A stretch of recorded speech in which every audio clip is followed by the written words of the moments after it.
Oh,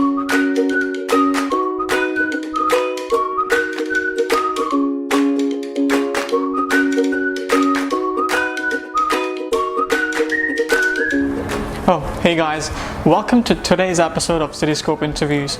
Today we are here at ACT, or as it stands for Africa Coffee and Tea, to talk to Charlene Hua, the founder of this cafe here in Wong Chuk Hang in Hong Kong. So, do you want to know about ACT, coffee and Africa? So come on, let's go in and find out. Let's talk to her.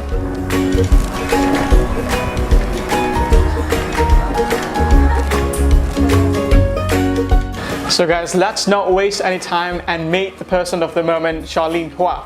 Hi Charlene, thank you very much for being here with us today. Thank you very much for inviting me. Right, so before we really kick into this whole concept of the interview, would you mind telling us a little bit about yourself?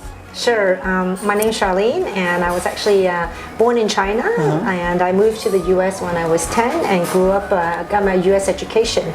Certainly today you're not here to know exactly what I do when I was a kid, but it does bring in a bit of my background, and also I got my U.S. education, came to Hong Kong about 14 years ago, and so I was a corporate lady and transitioned myself to a coffee shop here that started about 2.5-3 years ago.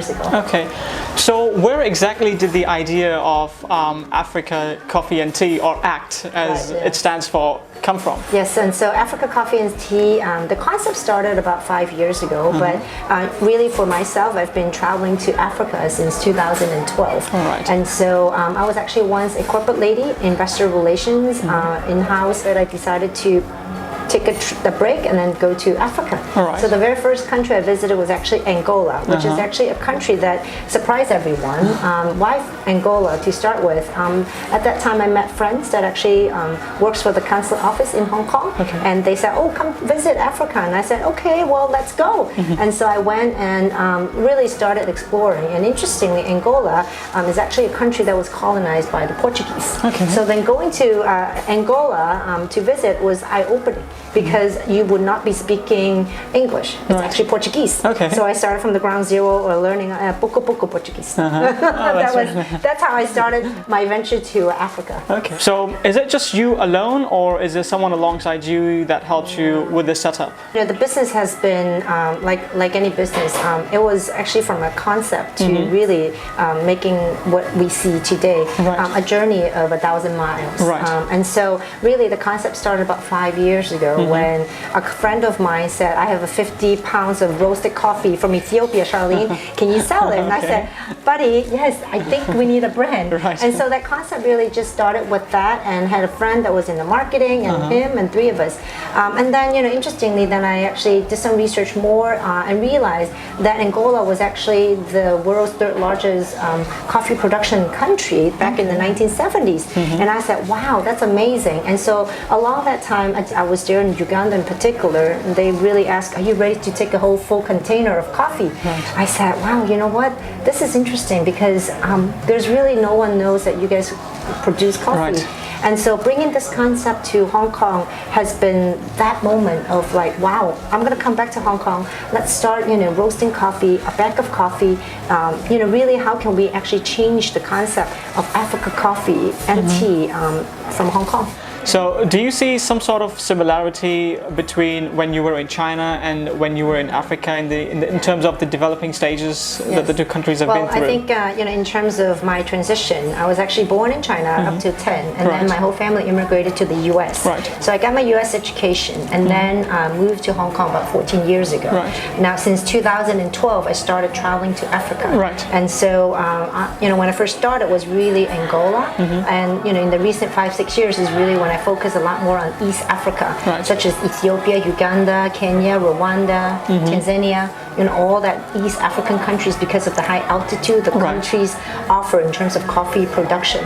And so certainly, the growth of Africa is very similar to what China went through. I was born in the mid-70s, 80s. I'm not going to tell you exactly my age, but I do have experience in terms of that, and I think that's when we really see China is really going through that change. And so Africa is certainly going through the similar stage. when I fly to Africa, lots of Chinese people are actually there. That I would say half of them would actually go because of the exchange of resource, right? In particular, Angola. When I first was there, so many people, Chinese people, were building a lot of infrastructures.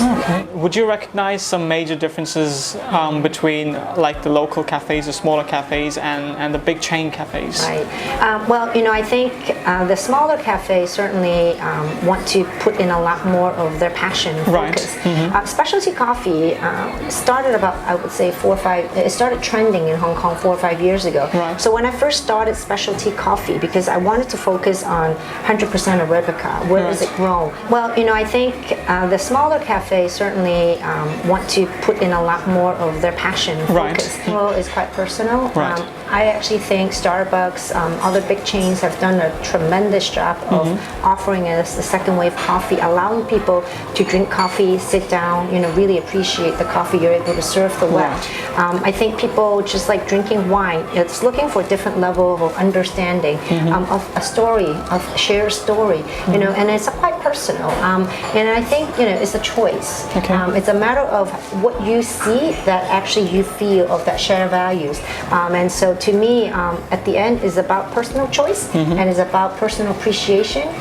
And so certainly, hopefully the positioning is when people think of Africa coffee, that they want to come to Africa Coffee and Tea. The name speaks it for itself. And same with perhaps other one that makes special drinks as well. So I think it's really, if you can, just go around Hong Kong now, they have built so many different coffee shops that is well appreciated.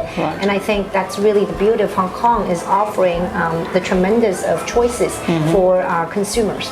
As other cafes would, but certainly, I mean, the environment speaks for itself. It's wonderful. Well, I do have a lot of books on one section. But a lot of focus on Africa. I think really I want people to come to this mini Africa in Hong Kong, where it's an experience, right? And so it's actually really through my inspiration of my travel throughout the past years, all these years that I've been doing, and really appreciating from the arts perspective, from their craft. And so when we think of Africa beyond the wild safari, you think of their, the vibrant colors.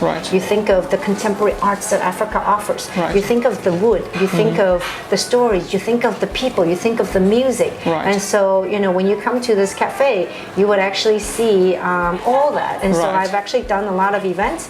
Speaking of, I've actually hosted as a cafe 2 times of the Africa Day. We've actually been organized and hosted. That's one of the reasons why this year in particular that we will be doing a live stream of the Africa Day celebration due to the COVID-19 breakout.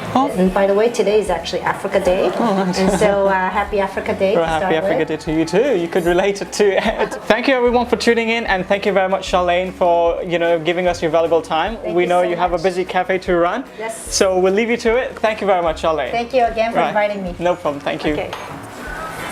To learn more about Africa Coffee and Tea, please log on to africacoffeeandtea.com or come visit us in our cafe in a thriving area of Wong Chuk Hang on 41 Hung Yip Road. We're located nicely on 15th floor overlooking the Jumbo. And you can also visit us via Facebook, Africa Coffee and Tea, as well as Instagram, Africa Coffee and Tea. Thank you.